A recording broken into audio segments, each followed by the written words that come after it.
Hi English students, this is Miss Newman, and it's time for us to take a look at the research paper. We're actually starting off with the most challenging paper of the semester, and I'll explain why.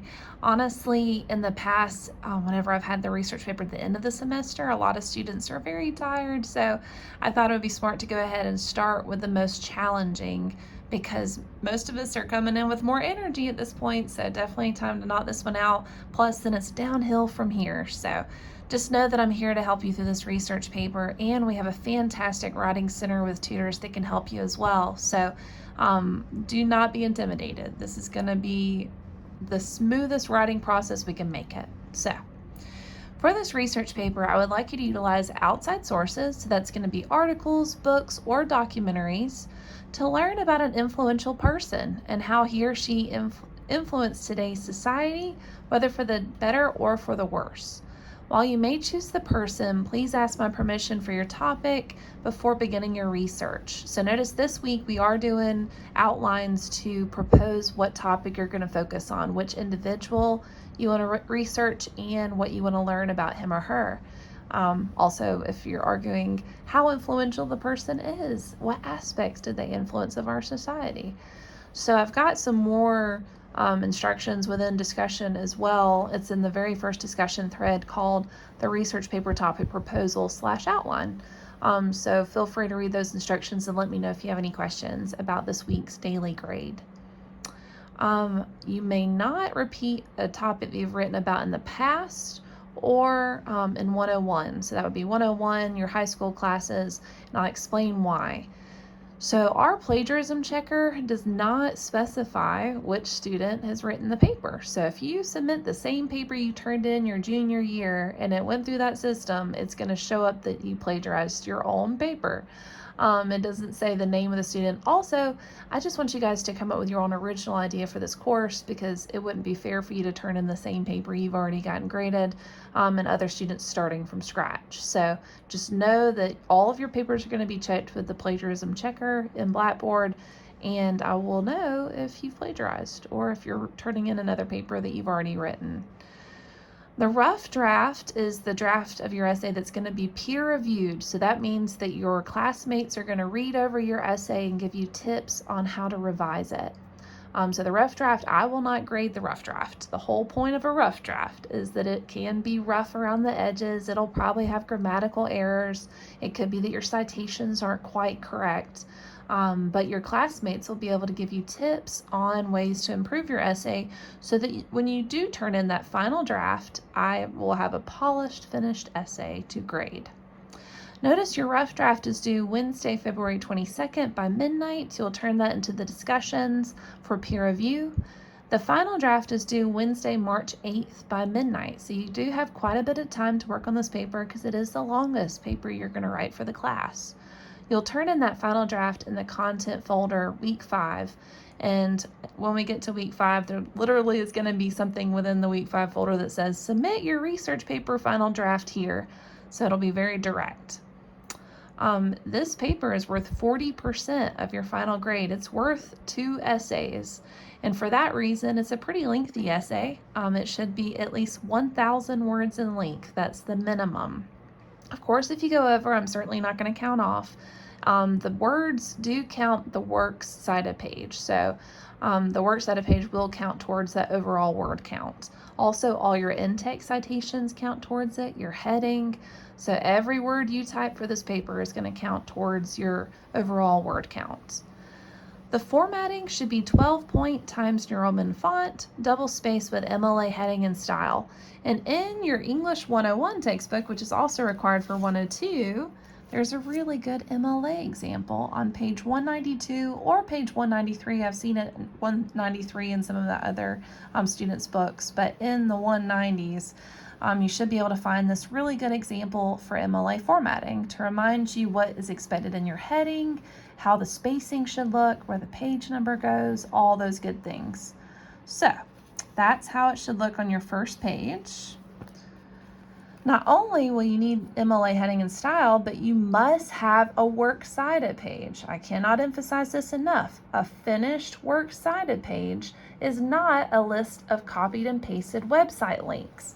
I need finished citations. I need complete citations. So in the textbook, it is on page 199 is a really good example of a finished works cited page. Page 199, it may be 200 for those of you that your example started on 193, but page 199 has a really good example of finished works cited citations. Notice it's not just copied and pasted website links.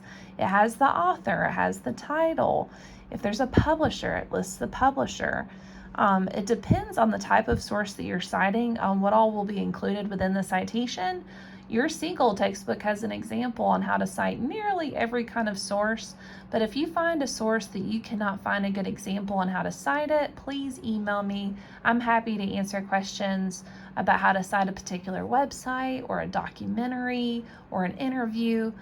Depending on who you choose, it may be that you need to use a more unique source style, not just a published book or a published article. It could be that you need to expand your search into other types of sources. But I'm happy to answer questions. If you're not sure if the source is reliable, you can ask me whether or not it's reliable. Send me the website link and I'll check it out for you. But I'm always here to answer questions about citations. I'd much rather you ask me the question than to accidentally plagiarize. So just make sure that you lean in on my advice on your citations. So you must have a works cited page, and it'll need to include at least 3 outside sources. So notice you need at least 3. So of course, if you go over, that's fine, but your minimum is 3 outside sources. If you quote from something, you need to cite it. If you find any information about the person, cite it. So it shouldn't be too much trouble to find 3 outside sources, especially if you choose someone that has research done on them and is a more well-known figure. So if you do need help finding sources, I'm happy to help you with that. I do recommend checking out the LRC databases that are on our website. If you go to wallace.edu and then Campus Life and Resources and just click Library, and then LRC databases is listed on the left side. We've got Alabama Virtual Library, eBooks, EBSCOhost. I mean, there's so many databases there that can give you a wealth of information. Also, each of those databases cite the article for you, so that is invaluable. So I'd certainly recommend taking full advantage of that. So let me know if you have any questions. There is a final draft late submission rule, and that's 10 points off every day late. So just make sure you turn in your final draft by Wednesday, March 8th, and you won't have to worry about having those points deducted. All your final drafts are going to be graded using the English 102 grading rubric. That's listed on the Getting Started page of Blackboard. It's at the bottom of the Getting Started page. Feel free to click into that, and it will literally spell out what I'm looking for every essay, what qualifies an A paper, B paper, so on and so forth. So I'd highly recommend checking that out and asking any questions you may have. Also notice all of your final drafts are going to be scanned with anti-plagiarism software, so please make sure that you are citing your sources. And what I mean by citing is every single outside source needs to have a citation on your works cited page. It'll also need an in-text citation. So in your textbook, in the Seagull textbook, the best example for a source that has an author, it's going to be on page 155. Notice you list the author's last name, and if there's a page number, you would have the page number from where you found the quote.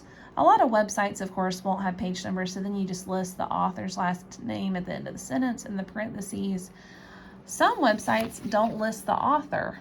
The author unknown examples on page 156 at the very top, example 7. Notice if you don't know who the author is of the source, you put the title of the article in the parentheses. So this example has Every Patient's Nightmare is the title. But if you do find a source that's unusual, please let me know, because I can help you find the in-text citation example or the citation example that goes on the works cited page. But to give full credit to the sources, you need both the works cited page and that in-text citation, which is the information in the parentheses at the end of the sentence. The test to know whether or not you need an in-text citation is that if you didn't know the information before you read it, you need the in-text citation. whether you reworded it or you quoted it verbatim. Either way, you need to give full credit to that author or to that source. But if you ever do have any questions for me, please know that I'm always here to guide you through this, and I'm happy to help. Have a wonderful day.